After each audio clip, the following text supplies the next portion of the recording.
Hello दोस्तों, आज की कहानी है माता पार्वती शंकर जी के द्वारा दिया गया ज्ञान। संध्या कालीन हो गई है महादेव। क्यों ना चलिए अब हम भ्रमण के लिए चलते हैं और नंदी को भी ले चलेंगे साथ में। ठीक है देवी, चलिए चलते हैं। जैसे ही माँ पार्वती और शंकर जी वहाँ से निकलते हैं और इतनी ही देर में वहाँ से कुछ गांव के लोग उन्हें देखने लगते हैं। देखिए फिर वो क्या बोलते हैं। देखो तो जरा कैसा पति है, अपने आप तो नंदी पे सवार है और अपनी पत्नी को इतनी पथरीली जमीन पर चला रहा है।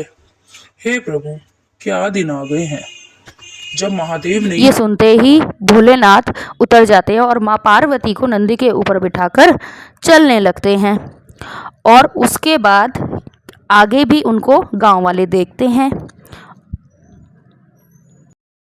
देखिए अब गांव की औरत ने क्या कहा। अरे अरे देखो तो ये कैसी पत्नी है। अपने पति को तो ये पैदल चला रही है और खुद नंदी पर सवार होकर चल रही है। ये सुनकर भोलेनाथ और माँ पार्वती दोनों ही नंदी के ऊपर बैठकर जाने लगते हैं। तब देखिए गांव वाले क्या कहते हैं। अब देखिए कि भोलेनाथ क्या करते हैं। अरे अरे देखो तो इन पति पत्नी को, वो बेचारे नंदी के ऊपर दोनों ऐसे बैठे हैं। ऐसा लग रहा है मानो उस नंदी के प्राण ही न निकल जाए। हे प्रभु, कैसा समय आ गया है कि एक पशु पे भी दया नहीं आती है। ऐसा जब महादेव ने सुना तो माँ पार्वती और महादेव पैदल पैदल चलने लग गए।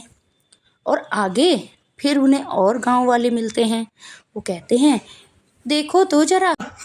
कितने मूर्ख हैं कि नंदी को तो पैदल चला रहे हैं और साथ में उसके साथ खुद भी पैदल चल रहे हैं। कम से कम नंदी के ऊपर बैठ के ही चले जाते। क्या कह सकते हैं। देवी, इस लीला से तुम क्या सीखी हो? चलिए मैं तुम्हें बताता हूँ। ये संसार ऐसा ही है देवी। यहाँ पर कोई भी मनुष्य किसी भी परिस्थिति में खुश नहीं रहता है। तो इसलिए हमें मनुष्य की तरफ ध्यान न देकर अपने लक्ष्य की तरफ ध्यान देना चाहिए। अगर हम इस संसार में यही सोचते रह जाएंगे कि अगर हम इस कार्य को करेंगे तो लोग क्या कहेंगे, तो देवी हम कभी भी सफल नहीं हो सकते हैं। तो इसलिए हमें सिर्फ और सिर्फ अपने लक्ष्य पे ध्यान देना जरूरी है। बिल्कुल सत्य कहा आपने महादेव।